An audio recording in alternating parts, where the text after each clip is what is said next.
વાત કરીએ સાબરકાંઠાની, જ્યાં ઈડરના સિંગા ગામે ઝડપાયું છે નકલી દૂધ બનાવવાનું આ કૌભાંડ, જ્યાં પાવડર, કેમિકલ અને સોયાબીનના તેલમાંથી નકલી દૂધ બનતું હતું અને ફૂડ વિભાગ અને પોલીસના સંયુક્ત દરોડા કે જ્યાં અશ્વિન શર્મા નામનો શખ્સ આ નકલી દૂધ બનાવતો હતો.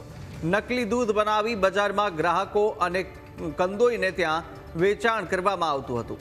પાવડર, કેમિકલ સહિત 198 લીટર આ નકલી દૂધનો જથ્થો જપ્ત કરી લીધો છે અને પોલીસ અને ફૂડ વિભાગે નકલી દૂધ મામલે વધુ કાર્યવાહી પણ હાથ ધરી.